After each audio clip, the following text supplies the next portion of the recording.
Hello students, welcome to the best coaching classes. आज से हम हॉस्पिटल मैनेजमेंट के अंदर एक नया सब्जेक्ट स्टार्ट लेने जा रहे हैं, that is health education. Meaning of health education. Normal meaning of education क्या होता है? एजुकेशन इज ट्रेनिंग और instructions for some particular task. In general meaning education क्या है? एक ऐसी ट्रेनिंग, ऐसी इंस्ट्रक्शंस आपको दिया जाना ताकि आप एक पर्टिकुलर टास्क को परफॉर्म कर सकें। सो हेल्थ एजुकेशन क्या है? द वर्ल्ड हेल्थ ऑर्गेनाइजेशन की तरफ से जो हेल्थ को डिफाइन किया गया है, मतलब WHO की तरफ से जो भी हेल्थ एजुकेशन की डेफिनेशन है वो है health education as comprising of consciously constructed opportunities for learning involving some form of communication design to improve health literacy including improving knowledge and developing life skills which are conducive to the individual and community health। ऐसी कोई चीज़ जो एक person को सिखाती है कि किस तरह हेल्दी लाइफस्टाइल मेंटेन करना है, उसको कहेंगे हेल्थ एजुकेशन। ऐसी एजुकेशन जो आपको नॉलेज दे, लाइफ स्किल्स डेवलप करे रिलेटेड टू हेल्थ। तो कहीं ना कहीं हेल्थ एजुकेशन का मीनिंग यही है कि आपको रिगार्डिंग हेल्थ आपको प्रॉपर नॉलेज दी जाए, आपके लिटरेसी रेट बढ़ाया जाए और आपको तरीका सिखाया जाए कि आप हेल्थी कैसे रहें।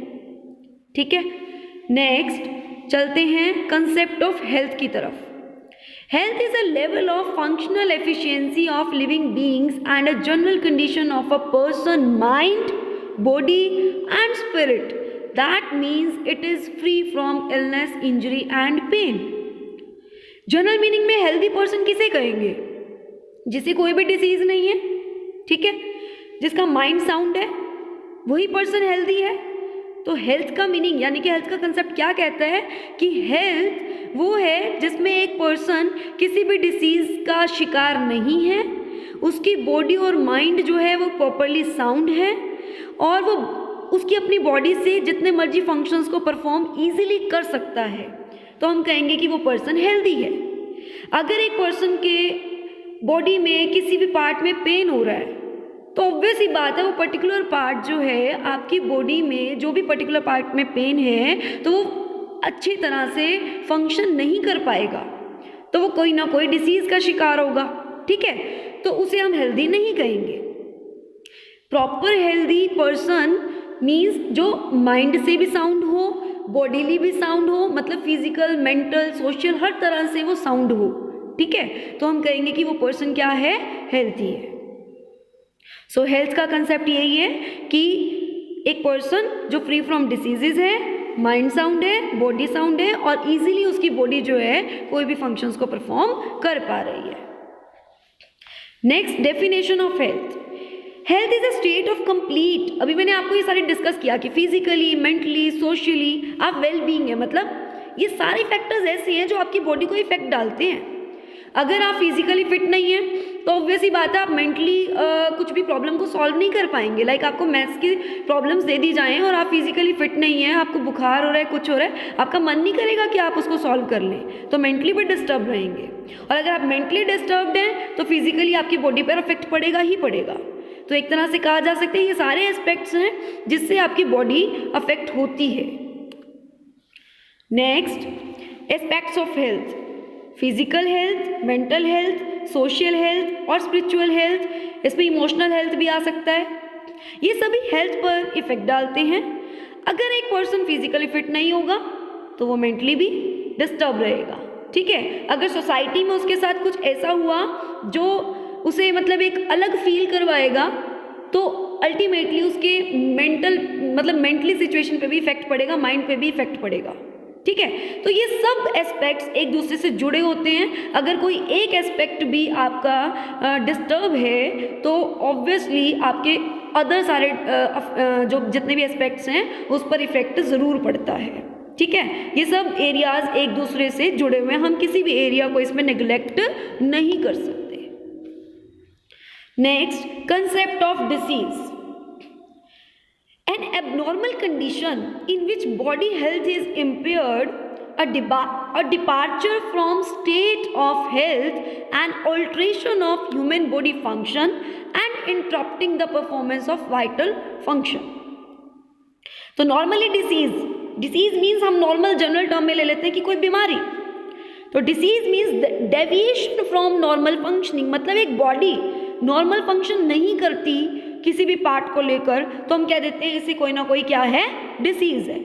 ठीक है, it is just opposite to health, है ना। हेल्थ का तो अपोजिट हुआ, क्योंकि हेल्दी पर्सन तो हर तरह से फिट है, फिजिकली भी फिट है, मेंटली भी फिट है और इमोशनली भी फिट है। ठीक है, बट अगर आपका कोई भी एस्पेक्ट बिगड़ जाता है तो आपकी बॉडी पे इफेक्ट पड़ता है और आपकी बॉडी जो नॉर्मल फंक्शनिंग नहीं कर पाती, तो हम कह देते हैं इस पर्सन को डिसीज है। डिसीज भी दो तरह की हो सकती है, एक माइनर डिसीज है और एक सिवियर डिसीज अगर हो जाए तो एक पर्सन की डेथ भी हो सकती है। बट अगर बहुत छोटे लेवल पे अगर आपको कोई डिसीज, यानी कि एक स्टार्टिंग हो रही है अगर किसी पार्ट पर, अगर आपको किसी बीमारी की, तो आप उसकी रिकवरी कर सकते हैं। ठीक है, आपको पता है कि आप क्या कर सकते हैं, मेडिसिन ले सकते हैं और उसके रिगार्डिंग जो भी प्रिक्योर हो सकता है वो कर सकते हैं। अदरवाइज डिसीजेज जो हैं वो दो तरह की हैं, सिवियर और माइनर। अगर सिवियर होगा तो डेथ भी हो सकती है अगर प्रॉपर प्रिकॉशंस ना लिए जाए। Next, concept of well-being. Well-being is a general term for the condition of individual और ग्रुप। फॉर एग्जाम्पल, अगर एक पर्सन का सोशल, इकोनॉमिकल, साइकोलॉजिकल, स्पिरिचुअल और मेंटली अगर किसी भी पार्ट पे अगर वो डिस्टर्ब है तो हम उसे वेलबींग नहीं कहेंगे। और अगर ये सारे पार्ट, ये सारे एस्पेक्ट्स से वो सेटिस्फाइड है, मतलब उसकी जितने भी एस्पेक्ट्स हैं ये सब उसके अकॉर्डिंग चल रहे हैं, वो इन सबसे सेटिस्फाई है कि हाँ मैं सोसाइटी में बहुत अच्छा हूँ, ठीक है, हाँ मैं इकोनॉमिकली भी फिट हूँ, ठीक है, मतलब कहने का कि मैं अच्छा अर्न कर लेता हूँ। ठीक है, अगर एक पर्सन की अर्निंग भी अगर कम है और उसके लाइफ के जो भी बेसिक नीड्स हैं वो भी पूरी नहीं हो पा रही, तब भी वो मेंटली डिस्टर्ब रहेगा। और जब मेंटली डिस्टर्ब होगा तो कहीं ना कहीं बॉडी की हेल्थ पे उसको इफेक्ट पड़ता ही पड़ता है। तो ये सारे अगर एस्पेक्ट्स में वो बेस्ट है, ठीक है, तो इसका मतलब वो वेल बीइंग है, बढ़िया है, उसकी हेल्थ बहुत अच्छे से है, ठीक है, वो खुश है। अदरवाइज कुछ भी डिस्टर्ब हुआ तो मतलब डिस्टर्बेंस है। और ये it is of dynamic nature. Why? क्योंकि समय कभी भी एक जैसा नहीं रहता। आपकी जो वर्किंग है वो सुबह से शाम तक कुछ ना कुछ मेंटली, इमोशनली, सोशली चेंजेस आते रहते हैं। ठीक है, तो कहीं ना कहीं वेलबींग एक डायनामिक नेचर है। आपको सुबह कोई बात पिंच हो सकती है जिसका इफेक्ट शाम तक पड़ता रहे आपकी बॉडी पे, ठीक है, आप मेंटली सोचते रहें, तो डिपेंड करता है कि आप कितने अपने आसपास के एनवायरनमेंट से, आसपास के एस्पेक्ट से जो है कितने हेल्दी हैं, मतलब कितने सेटिस्फाइड हैं, बेसिकली कितने सेटिस्फाइड हैं। अगर आप प्रॉपरली सेटिस्फाइड हैं तो आप हेल्दी हैं, खुश हैं, ठीक है, अदरवाइज आपको ये सारी चीज़ें इफेक्ट डालती हैं। तो कहीं ना कहीं ये डायमेंशंस हैं वेलबींग के, physically, socially, emotionally, spiritually, occupational, environment. अगर आपका एनवायरनमेंट आपको इफेक्ट कर रहा है तो नेचुरल है कि आपकी बॉडी पे इफेक्ट पड़ेगा, ठीक है। आप फिजिकली फिट नहीं है, नेचुरल है कि आपके इमोशनली, मेंटली किसी भी एस्पेक्ट पे जो है वो पड़ सकता है, इफेक्ट पड़ सकता है, ठीक है। तो कहीं ना कहीं ये सारे एस्पेक्ट्स एक दूसरे से जुड़े हुए होते हैं। आज के लिए इतना ही, मैं नेक्स्ट वीडियो लेकर आऊँगी नेक्स्ट टॉपिक पर। अगर आपको वीडियो पसंद आई प्लीज़ लाइक कीजिए, शेयर कीजिए, सब्सक्राइब कीजिए और साथ ही साथ बेल आइकन क्लिक कर लीजिए ताकि आने वाले वीडियोस के अपडेट्स आपको मिलते रहें। Thank you and have a nice day.